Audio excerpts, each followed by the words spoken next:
आइए आज हम इस सेशन में पढ़ेंगे। राम बाबू हाई स्कूल में आप लोगों का स्वागत है और हम लोग अब शुरू करने जा रहे हैं क्या, मोल कॉन्सेप्ट। एक ऐसा चैप्टर जो कि काफ़ी इम्पोर्टेंट है और हर एक चैप्टर से ये काफ़ी रिलेटेड है। तो केमिस्ट्री को हम लोग बांटते हैं 3 पार्ट में। जैसे हो गया आपका कौन सा, physical, organic, inorganic. Mole concept का सबसे ज़्यादा जो चर्चा किया जाता है वो हो गया आपका कौन सा, फिजिकल केमिस्ट्री में। मोल कॉन्सेप्ट के बगैर आप ना तो सॉल्यूशन पढ़ सकते हैं, एक चैप्टर का नाम है जो कि 12th का 2nd चैप्टर है, ना तो इलेक्ट्रोकेमिस्ट्री पढ़िएगा, ना तो केमिकल काइनेटिक्स पढ़िएगा, नहीं तो थर्मोडायनेमिक्स पढ़िएगा। यानी जितना चैप्टर है सारे के सारे चैप्टर आपका ये मोल से क्या है, रिलेटेड है। तो मोल है क्या? मोल बहुत ही आसान एक टर्म है। तो मोल एक कह सकते हैं तो ये एक एसआई यूनिट है। जैसे एसआई यूनिट आप समझते हैं ना, ये एसआई एक मोल क्या है, यूनिट है जो कि रिप्रेजेंट करता है नंबर को, मास को और वॉल्यूम को। अब ये समझ में नहीं आया होगा।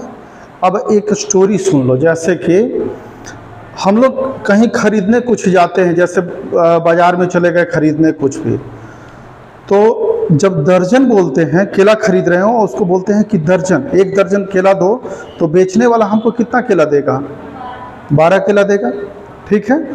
उसको हम आधा दर्जन बोलेंगे तो कितना देगा, 6 देगा। तो वो नंबर समझ जाएगा। यानी दर्जन रिप्रेजेंट करता है किस चीज़ को, नंबर को। 1 दर्जन कहने का मतलब है कि सामने वाला व्यक्ति समझ जाएगा कि कितना है, 12 वस्तु ये मांग रहा है। अब आप ही लोग बताइए कि दर्जन से केवल हम केला ही खरीद सकते हैं? नहीं। स्टेशनरी की दुकान पे चले जाएंगे तो दर्जन के हिसाब से हम क्या खरीद सकते हैं, पेंसिल खरीद सकते हैं, कॉपी खरीद सकते हैं, रबर खरीद सकते हैं। तो दर्जन और दर्जन केवल यही नहीं यूज होगा। 1 दर्जन शहर हो सकता है कि नहीं हो सकता है? हो सकता है। 1 दर्जन पुलिस होती है कि नहीं होती है? बोलते हैं ना कि 1 दर्जन पुलिस आई है, यानी 12 पुलिस आ गई गांव में, ऐसे बोलते हैं कि नहीं बोलते हैं? तो दर्जन बोलने से हमारे दिमाग में जाता है कि कितना हो गया, 12 कोई वस्तु हो गया। क्लियर है? दूसरा, आप चले जाइए किराना दुकान पे और वहाँ मांगिए कि भाई हमको 1 दर्जन क्या दे दो ना, चावल दे दो। देगा दुकानदार? वहाँ बात करना पड़ेगा किस चीज़ में, मास में। बोलेंगे कि 1 किलो चावल दो, 5 किलो दो, इस तरीके से बात करेंगे ना। ऐसे थोड़े बात करेंगे कि ऐसा करो भाई कि 200 दर्जन हमें क्या दे दो, चावल दे दो। ऐसे तो नहीं ना मांग सकते। तो देखिए, वहाँ काउंटिंग किया जा सकता है लेकिन काउंटिंग किया नहीं जा रहा है, वहाँ मास में बात करते हैं। और पेट्रोल पंप पे हम चले जाएं और वहाँ बोले कि ऐसा करो ना कि 2 किलो पेट्रोल दे दो, देगा? या 200 दर्जन हमको क्या चाहिए, पेट्रोल चाहिए, देगा? नहीं। वहाँ बात करना पड़ेगा किस चीज़ में, वॉल्यूम के टर्म में। 1 लीटर, 2 लीटर, 5 लीटर, ऐसे ही बात करते हैं ना। तो हमारे जीवन में 3 ही चीज़ से रूबरू होना होता है। एक हो गया नंबर यानी संख्या, दूसरा हो गया कौन सा, मास यानी वजन में हम बातचीत करते हैं, और तीसरा हो गया कौन सा, वॉल्यूम। तीसरा कौन सा हो गया, वॉल्यूम। जैसे 1 लीटर, 2 लीटर, 3 लीटर, 4 लीटर, इस तरीके से बात करते हैं। तो हम अपने लाइफ में ऐसे बात करते हैं। केमिस्ट्री में एक ही शब्द है, वो है कौन सा, मोल, जो तीनों चीज़ को बताएगा। ये नंबर को भी बताएगा, ये वॉल्यूम को भी बताएगा और ये मास को भी बताएगा। यानी इन तीनों को रिप्रेजेंट करने के लिए एक ही यूनिट है, वो है कौन सा, मोल। समझ गए? अब सिचुएशन बेस्ड होगा कि किस सिचुएशन में हम किसको बात कर रहे हैं। अब जैसे देख लीजिए, फॉर एग्जांपल हम ही को ले लीजिए। हम सड़क पे जब घूम रहे होते हैं तो एक आम आदमी होते हैं, लेकिन जैसे ही अपने क्लासरूम में आए तो हम क्या हो गए हैं, टीचर हो गए हैं। अपने घर में जाएंगे तो क्या हो जाएंगे, वहाँ फैमिली मेम्बर हो जाएंगे। एक आदमी और उसका कैरेक्टर क्या हो रहा है, जगह जगह पर क्या होता चला जा रहा है, चेंज होता चला जा रहा है। समझ गए? तो ये सिचुएशन बेस्ड हुआ कि नहीं हुआ? ये तो सिचुएशन बेस्ड हुआ ना। ठीक उसी तरीके से मोल को हम समझेंगे कि कब ये नंबर बताएगा, कब ये मास बताएगा और कब ये वॉल्यूम बताएगा। शब्द है एक ही, कौन सा? मोल, जो तीनों चीज़ों को बता सकता है। जैसे हम एक सिंगल आदमी थे, कहीं टीचर हो गए, कहीं आम आदमी हो गए, कहीं फैमिली मेंबर हो गए, समझ गए? ठीक उसी तरीके से मोल पर भी हम ये करेंगे। तो मोल को हम 3 टर्म में बांट सकते हैं पढ़ेंगे तो। सबसे पहले पढ़ेंगे mole in terms of number, mole in terms of number. हम लोग समझेंगे कि मोल जो है वो नंबर कैसे बताएगा, ये समझेंगे। तब इसके बाद हम लोग पढ़ेंगे क्या कि मोल कैसे ये मास बताएगा। देन हम पढ़ेंगे mole in terms of mass, और इसके बाद पढ़ेंगे हम कि मोल कैसे क्या बताएगा, वॉल्यूम बताएगा। तो mole in terms of volume, mole in terms of volume. और आगे चल करके इन तीनों को एक दूसरे से हम कोरिलेट कर देंगे, एक दूसरे से सबको जोड़ देंगे, जिससे हमारा न्यूमेरिकल बनाना क्या हो जाएगा, आसान हो जाएगा। बिना फार्मूला का पूरे मोल को हम समझ सकते हैं, समझ गए ना। इतना जो कहानी सुना रहे थे आप लोगों को, इसलिए ताकि आप कनेक्ट कर सकें कि एक ही शब्द है मोल, वो कभी नंबर बता रहा है, कभी मास बता रहा है और कभी वॉल्यूम बता रहा है। ठीक है, तो अब सबसे पहले हम बात करेंगे आप लोगों को किससे, मोल इन टर्म्स ऑफ नंबर पे। ठीक है, मोल इन टर्म्स ऑफ, रिकॉर्डेड चल जाएगा तो आप लोग घर पे नोट कर लीजिएगा, आप लोग केवल सुनिए, उस चैनल पे चला जाएगा, इसलिए कोई दिक्कत नहीं है। अब हम लोग बात करते हैं किस चीज़ पे, मोल इन टर्म्स ऑफ नंबर। सबसे पहला point, mole in terms of number. ठीक है, अब जैसे मान लो कि हमारे पास 1 डजन को डिफाइन करना था, 1 दर्जन को डिफाइन करना था, तो कह रहे थे ना कि कलेक्शन ऑफ 12 थिंग्स, क्या बोल रहे थे, कलेक्शन ऑफ 12 थिंग्स बोलते हैं ना, तो हम क्या कहेंगे, 1 डजन कहेंगे। हमारे पास 12 वस्तुओं का संग्रह हो जाए तो उसे क्या बोलेंगे, 1 डजन बोलेंगे। ठीक उसी तरीके से हमारे पास यदि इतना 6.022 इंटू 10⁻23, समझ गए, ये एक संख्या है। जैसे बचपन में तुमको पढ़ाया गया था कि जब 12 हो जाए तो 1 दर्जन बोलो, 12 हो जाए तो 1 दर्जन बोलो, ऐसे पढ़ाया गया था ना। ठीक उसी तरीके से अभी हम शुरुआत कर रहे हैं, तो इस संख्या का, इस नंबर का एक पार्टिकुलर नेम है एवोगाद्रो नंबर। ये नंबर ऐसे ही नहीं आया है, ये एक्सपेरिमेंटल डेटा है, ये प्रायोगिक डेटा है, जिसके बारे में सबसे पहले किसने बताया था, एवोगाद्रो ने बताया था।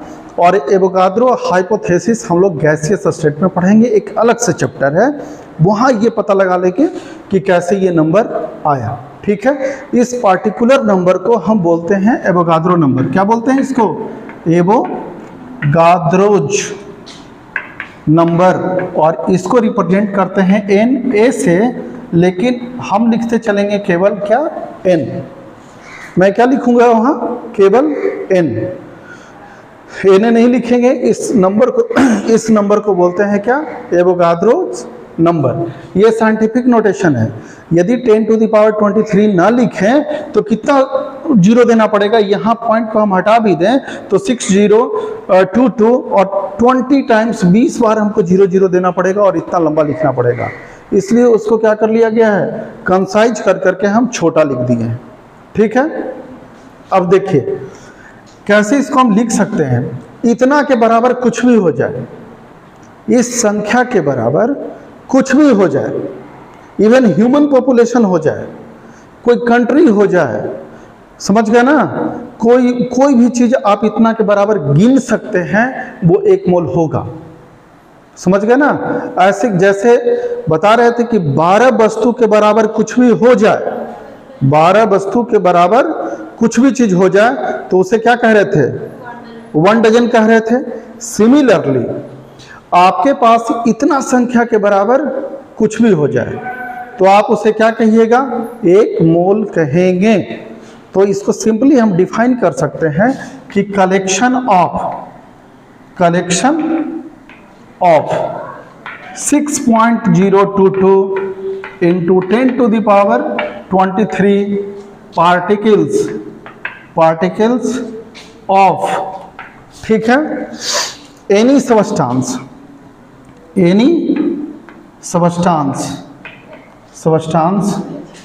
is called क्या कहेंगे उसको हम, 1 मोल कहेंगे। क्या कहेंगे उसे, कुछ भी हो सकता है इतना संख्या के बराबर। केवल केमिस्ट्री में ही नहीं बात करिएगा, जनरल लाइफ में भी हम अच्छे जब किताब पढ़ेंगे तो उसमें ऐसे ही एक्सप्लेन किया है। और जब टेक्स्ट बुक पढ़ेंगे तो वो एक डेफिनेशन के मात्र में लिखा है, केवल ऐसे समझिएगा इसको। अब देखिए एग्जाम्पल के तौर पे ऐसे समझिए, एग्जाम्पल, ठीक है, आपको लिखना है 1 मोल, ठीक है, 1 मोल ऐसे हाइड्रोजन, तो आप लिखिए क्या, 6.022 into 10 to the power 23 particles लिख सकते हैं ना। 1 मोल हमारे पास हाइड्रोजन हो गया तो हम क्या लिख सकते हैं, 6.022 into 10 to the power 23 particles लिख सकते हैं, ठीक है। 1 मोल आपको ऐसे लिखना है, 1 मोल H2, हाइड्रोजन इस फॉर्म में एग्जिस्ट नहीं करता, इस फॉर्म में गैसेस फॉर्म में एग्जिस्ट करता है, तो आप लिखिएगा 6.022 into 10 to the power 23 particles लिखेंगे। इतना लिखेंगे कि नहीं लिखेंगे। और आपको लिखना होगा 1 मोल H प्लस आयन, इसको प्रोटॉन भी बोलते हैं क्योंकि हाइड्रोजन में एक ही इलेक्ट्रॉन होता है और एक ही क्या होता है, प्रोटॉन होता है, न्यूट्रॉन तो होता ही नहीं, ठीक है। और पॉजिटिव चार्ज है, इसका मतलब इससे क्या निकल गया है, इलेक्ट्रॉन बाहर आ गया है, तो भी हम लिखेंगे यहाँ क्या, 6.022 into 10 to the power 23 particles लिखेंगे, ठीक है। अब आप लोगों को लग रहा होगा कि हर एक को तो हम ऐसे ही लिख रहे हैं, जैसे हम लिखेंगे 1 मोल ह्यूमन पॉपुलेशन तो equal to 6.022 into 10 to the power 23 human population, ऐसे लिख देंगे। अब देखिए केमिस्ट्री में जो हम लोग स्टडी करते हैं, केमिस्ट्री में जो स्टडी करते हैं हम लोग, वो 3 चीज़ों का करते हैं। जैसे यहाँ देखिए हम एक शब्द लिखे हुए हैं, ऑफ एनी सबस्टांस लिखे हुए हैं, और यहाँ लिखे हुए हैं कौन सा, पार्टिकल्स। अब इन दोनों को समझना होगा अच्छे तरीके से। एक जगह लिखे हैं कौन, एनी सबस्टांस, और एक जगह लिख दिए हैं क्या, पार्टिकल्स। इस चीज़ को आपको गौर से समझना होगा। केमिस्ट्री में जो हम सबस्टांस की चर्चा करते हैं वो 3 होता है।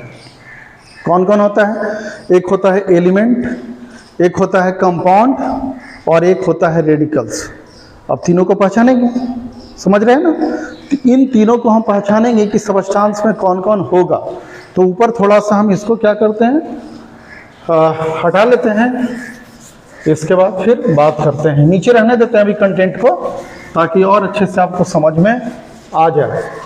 देखिए केमिस्ट्री में जो हम लोग जो यहाँ हम लिखे हैं सबस्टांस, तो यहाँ लिख देते हैं क्या, सबस्टांस लिख दिए, कोई तकलीफ नहीं। और इस तरफ लिख देते हैं कोई भी सबस्टांस किसी न किसी पार्टिकल से क्या रहेगा, मिलकर के बना होगा, किसी न किसी पार्टिकल से मिलकर बना होगा। तो आप लोगों को कह रहे हैं कि केमिस्ट्री में होता है एक एलिमेंट होता है, एलिमेंट, ठीक है। ये एक ही तरीके के एटम से मिलकर के बना होता है। किससे मिलकर के बना होता है, एक ही तरीके के एटम से मिलकर के बना होता है। दूसरा हो गया कौन सा, कंपाउंड। ये एक ही तरीके के मॉलिक्यूल से मिलकर के बना होता है। ठीक है, अब तीसरे नंबर पे आता है कौन सा? रेडिकल्स।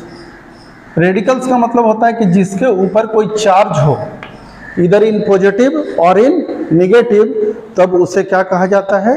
रेडिकल्स कहा जाता है। क्लियर है सब लोगों को? तुम समझ रही हो ना? ठीक है, डाउट होगा तो पूछते चली जाना, ऐसा नहीं कि हम ही बोल रहे हैं और तुम लोग केवल सुनो केवल। तो एक हो गया कौन सा? एलिमेंट, दूसरा कौन सा?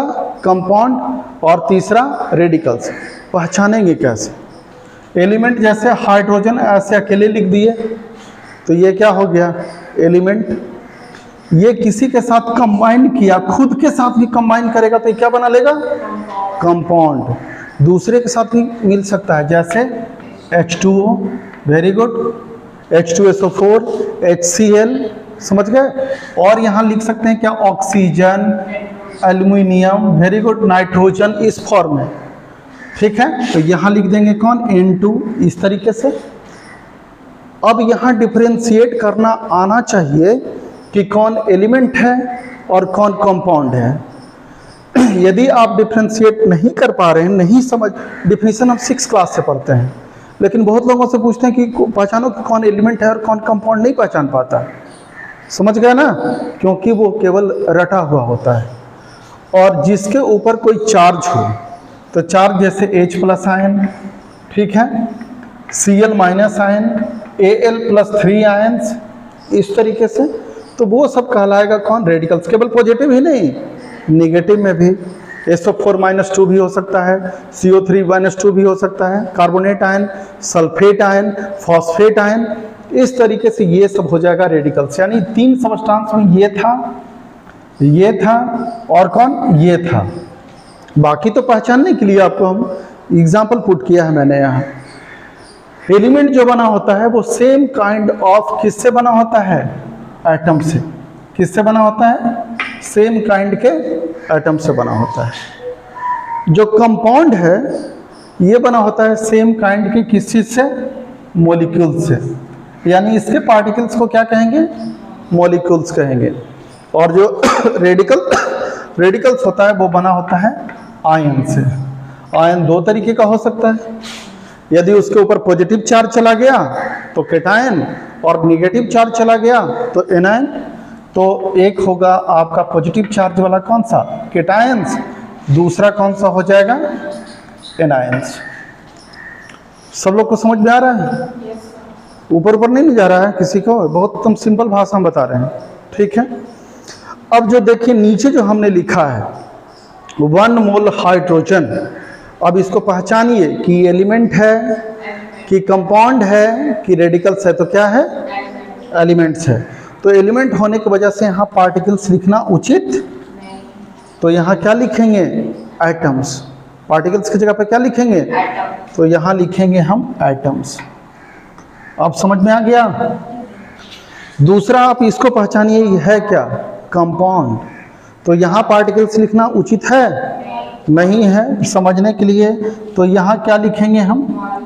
अब आप लोग को क्लियर हो गया कब एटम्स लिखेंगे, कब मॉलिक्यूल्स लिखेंगे। और यहाँ नीचे आ जाइए, ये रेडिकल्स हैं, तो यहाँ क्या लिखेंगे? आयंस लिखेंगे, काम चल जाएगा। आपका मन केटायंस भी लिख दीजिए या एनायंस भी लिख दीजिए। जो तो ये केटायंस है, लेकिन यहाँ लिखेंगे हम क्या? आयंस। ठीक है, यहाँ तक तो कोई तकलीफ नहीं। अब डिफिनीशन को हम चेंज भी कर सकते हैं। यहाँ जो लिखे हैं कलेक्शन ऑफ 6.022 × 10⁻23 पार्टिकल्स, तो पार्टिकल्स के जगह पे 3 चीज हैं, एटम्स, मॉलिक्यूल्स और कौन? आयंस। यहाँ लिख देंगे एटम्स और मॉलिक्यूल्स और आयंस ऑफ एनी सबस्टांस की जगह पर लिखेंगे क्या?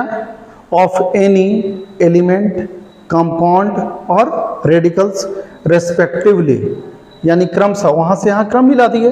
Is called 1 mole. Is called 1 मोल। समझ में आ गया? तो पहले डिफिनीशन को छोटा किए हुए थे और थोड़ा सा लॉजिकल भी नहीं था, क्योंकि हम कनेक्ट कर रहे थे किससे? अपने लाइफ से केमिस्ट्री को कनेक्ट कर रहे थे। स्टोरी सुना रहे थे आप लोगों को, केला का, फिर वो क्या बोलते हैं, चावल का,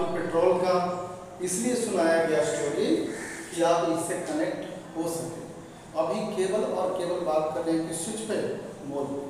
समझ गए? तो डेफिनेशन चेंज कर ले थोड़ा सा, तो यहाँ पार्टिकल्स ना लिखेंगे, यहाँ क्या लिखेंगे? एटम्स, ठीक है, ऑब्लिक मॉलिक्यूल्स, ठीक है, और क्या लिखेंगे? आयंस ऑफ एनी सब्सटेंस के जो प्रोवाइड करके यहाँ लिखेंगे क्या? बोलिए, एलिमेंट्स। इसके बाद क्या लिखेंगे? कंपाउंड, वेरी गुड, कंपाउंड्स, और लिखेंगे रेडिकल्स, और इसको सुंदर लगने के लिए इस लैंग्वेज को लिख देंगे respectively. Respectively is called one mole. Clear हो गया सब कुछ? कोई कहीं यहाँ से कोई डाउट हो तो बोलो, है ना? इससे ये फायदा होगा कि बहुत सारे लोग मोल कॉन्सेप्ट पढ़ते हैं तो समझ में नहीं आता है, साथ साथ में पढ़ाने वाले ही को समझ में नहीं आता कि वो कनेक्ट कैसे करें। किताब के अकॉर्डिंग बात कर लेते हैं। दूसरी बात, इसमें फार्मूला का भंडार है, लेकिन बिना फार्मूला का एक भी फार्मूला, केवल यूनिटरी मेथड आपको जानना है, पूरा का पूरा मोल का मोल, ये दूध का दूध और पानी का पानी हम कर देंगे। समझ? यूनिटरी मेथड, एक एक नियम जिसको हिंदी में बोलते हैं, इतना में इतना तो इतना में इतना, सारे सवाल को बनाना, ठीक है? इसको क्लीन कर लेना, बातचीत नहीं करना, इसको क्लीन करें ना, ठीक है? अब देखो, इससे रिलेटेड हम कुछ और बात कर लेते हैं। जैसे कि जब हम किसी चीज का स्टडी करते हैं तो उसका एप्लीकेशन भी आना चाहिए, ठीक है? क्या नाम बताइए तुम अपना? प्रिया? हाँ, सलोनी प्रिया।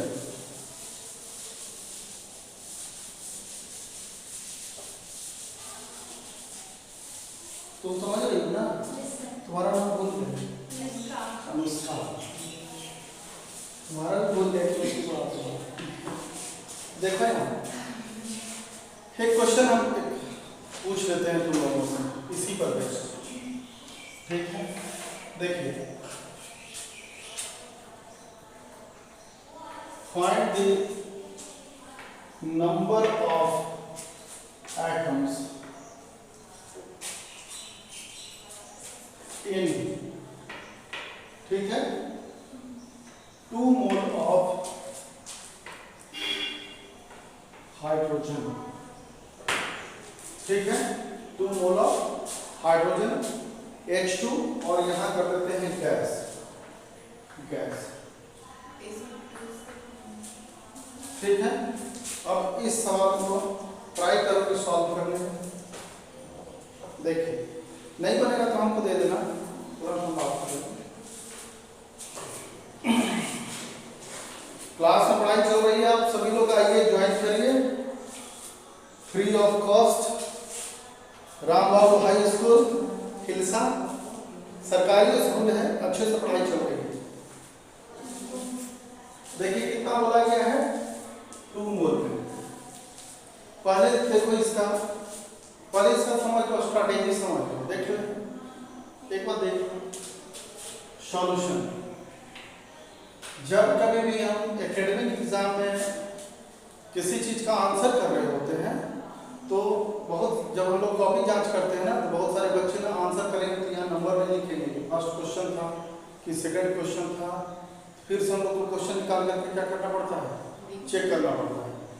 तो वो सब गलत टेंडेंसी है। जैसे यहाँ फर्स्ट है तो आपको यहाँ लिखना पड़ेगा कि फर्स्ट का हम सॉल्यूशन कर रहे हैं। यहाँ तो सामने सामने दिख गया तब ना, जहाँ क्वेश्चन नहीं लिखा रहेगा आप सॉल्यूशन कर रहे हैं, तो कॉपी में क्या करिए कि यहाँ उस चीज को लिखिए। देखिए, आपसे पूछा गया है find the number of atoms, आपको निकालना है क्या? Number of atoms. कितने मोल H2 आपके पास दिया गया है? 2 मोल दिया गया है H2। पहले तो लिखना सीख लीजिए। तो सबसे पहले हम बात करेंगे कितना पे? 1 मोल पे। यदि हमारे पास होता 1 मोल हाइड्रोजन H2, समझ गए, तो क्या लिखते हैं? 6.022 into 10 to the power 23 atoms नहीं लिखे। पहले इसको पहचानिए, ये है क्या? ये है कंपाउंड, क्या है ये? तो यहाँ एटम्स नहीं लिखेंगे और निकालने के लिए दे दिया है क्या? एटम्स। ठीक है, तो यहाँ लिखेंगे मॉलिक्यूल्स। क्या लिखेंगे? मॉलिक्यूल्स। कोई तकलीफ नहीं। अब ऐसे समझो, हाइड्रोजन का एक मॉलिक्यूल होता तो ऐसे ही होता। ये तो एक मोल के बराबर लिखे हैं ना, एक मोल के बराबर लिखे हैं और एक में अंतर है। जैसे एक दर्जन केला, वहां भी तो पहले एक ही बोला गया और एक केले में अंतर है कि नहीं है? एक दर्जन बोलते हैं तो दिमाग में कितना जाता है? तो एक मोल बोलेंगे तो इतना जाएगा और एक बोलेंगे तो उसमें।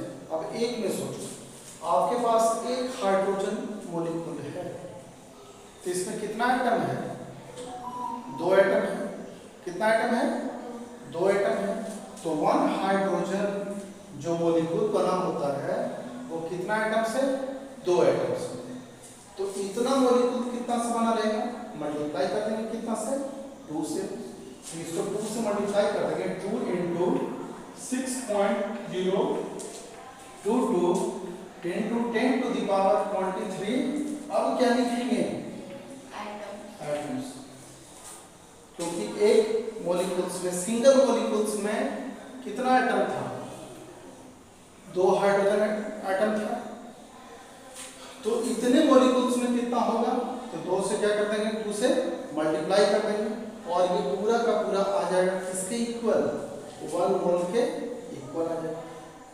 क्लियर हो रहा है ना? तो अब हमें निकालना होगा कि जब हमारे पास 2 मोल H2 होगा तो कितना एटम हो जाएगा? 1 में इतना, तो 2 में 2 से क्या कर देंगे? मल्टीप्लाई कर देंगे। तो हो जाएगा 2 into 2 into 6.022 into 10 to the power 23 atoms of hydrogen. Multiply करेंगे और ये हमारा क्या आ जाएगा? आंसर आ जाएगा। क्लियर हुआ?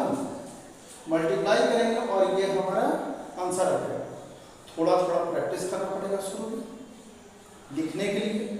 ये तो एक बताया क्या, इसका एप्लीकेशन के पढ़ रहे हैं उससे फायदा क्या है? अभी पूरा का पूरा मोल कॉन्सेप्ट नहीं हुआ है।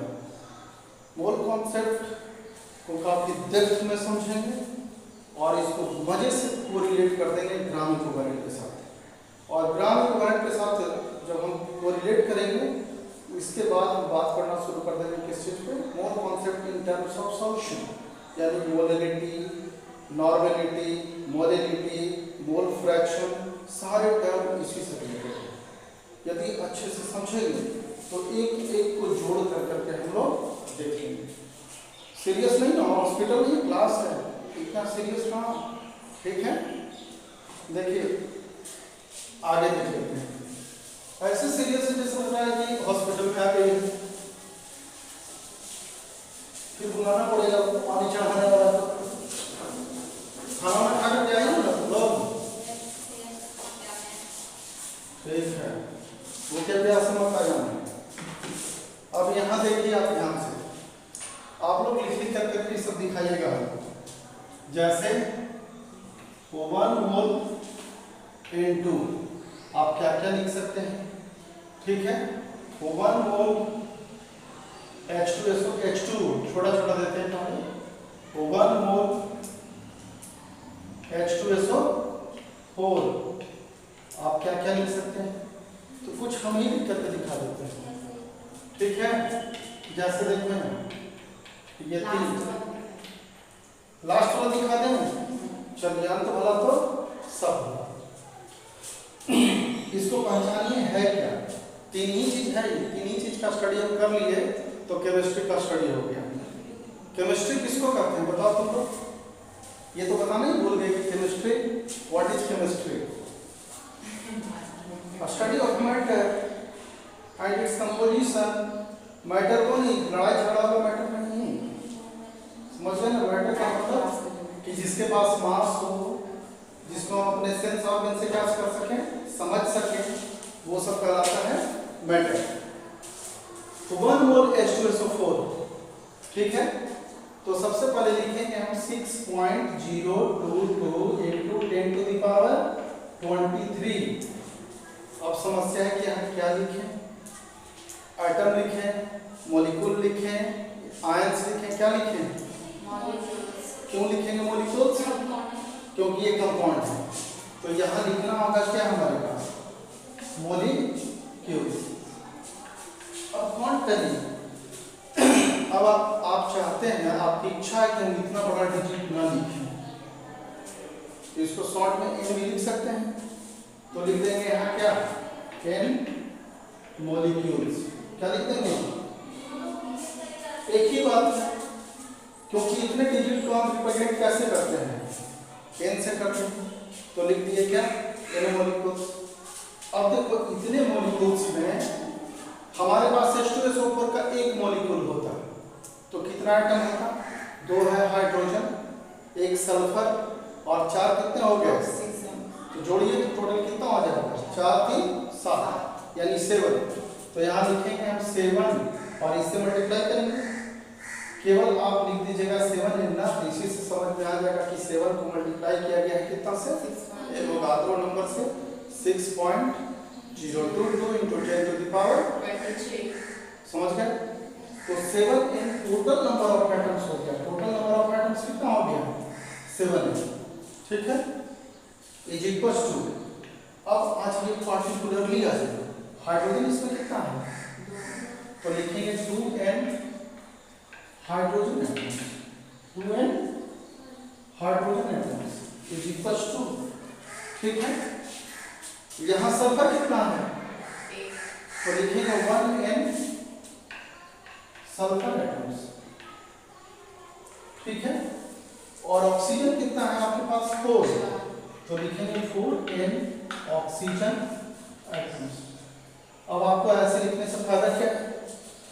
बिना फायदा के तो हम लोग कोई काम ही नहीं करते, ठीक है। फायदा ये है कि आपको जब मॉलिक्यूल्स दिया रहेगा और आपसे पूछा जाएगा कि कितना हाइड्रोजन एटम है, तो इससे और इससे डायरेक्ट क्या कर लीजिएगा? उसको जोड़ दीजिएगा। इतना में इतना, तो एक में कितना, तो जितना दिया रहेगा उतना में कितना। यूनिटरी मेथड, बिना फार्मूला का हम लोग क्या कर सकते हैं? सवाल बना सकते हैं। केवल देखिए इसमें से कोई भी सवाल, कई तरीके का सवाल आपसे पूछा जा सकता है। जैसे एक सवाल हम जनरेट करते हैं, ठीक है। अब आपसे हम पूछे क्वेश्चन के तौर पर कि find the number of oxygen atoms in समझ गए? 6.022 into 10 to the power 28, ठीक है। molecules of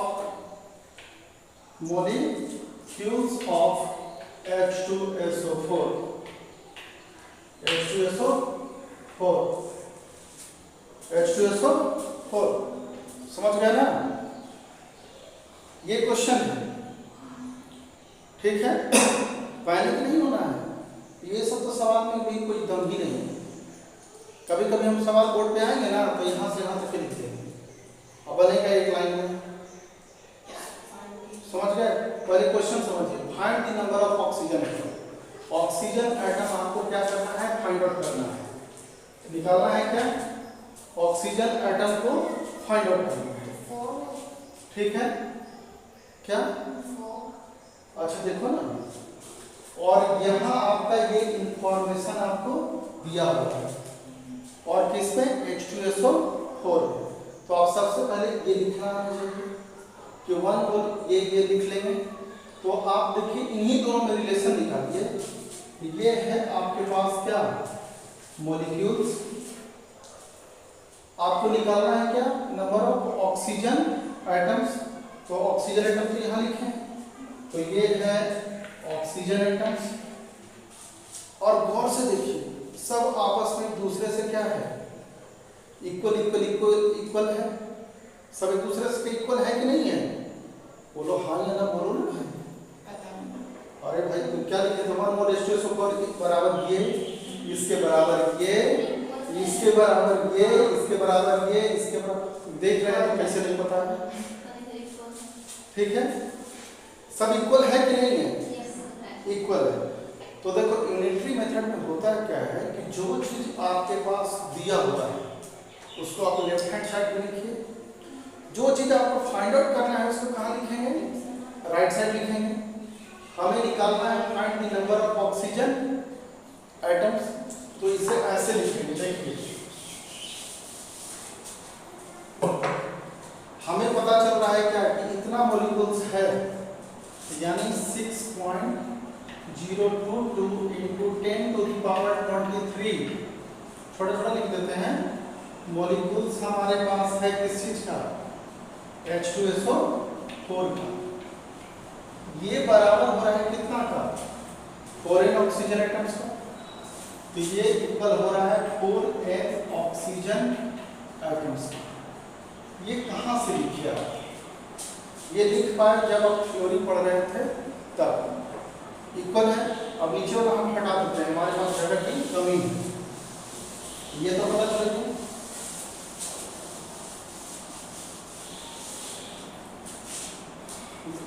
गौर से इसको देखिए, आपको इतना में इतना ऑक्सीजन एटम्स है, लिखने का पहले तरीका समझिए। जो चीज हमें निकालना था उसको राइट हैंड साइड में लिख दिए, और नंबर ऑफ मॉलिक्यूल्स दिया हुआ है तो लेफ्ट हैंड साइड में लिख दिए हैं। तो अब हमें निकालना होगा कि हमारे पास 1 मॉलिक्यूल्स होता, 1 मॉलिक्यूल्स होता किसका? ऑफ H2SO4 का। तब क्या लिख देते? 4n को डिवाइड कर देते, इससे डिवाइड करते ना, तो यहाँ का क्या कर देते? 4n divided by 6 point unitary method में इतना तो एक में कितना? एक ही में निकाल रहे हैं, तो हो जाएगा 6.022 into 10 to the power 23। क्या? Oxygen atom, oxygen atoms. Clear है? कोई तकलीफ? तो कितना में निकालने का है? इतना में ना, ये अलग डेटा है। तो 6.022 into 10 to the power 28 हमारे पास मॉलिक्यूल्स होता। तब कितना हो जाता? डिवाइड कर लेंगे, ये हो गया कितना? 4n divided by 6.022 into 10 to the power 23।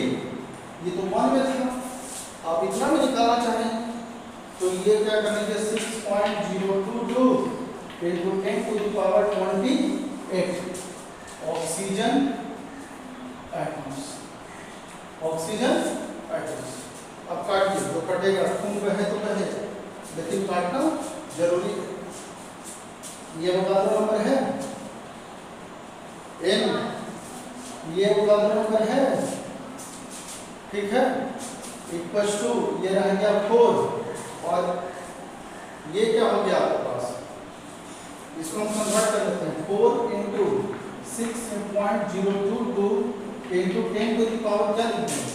23 लिख देते हैं into 10 to the power कितना? 5 लिखने का तकलीफ लिख सकते हैं, ऐसे भी नहीं लिख सकते। तो इतने को हम क्या लिख देंगे? Is equal to 4n,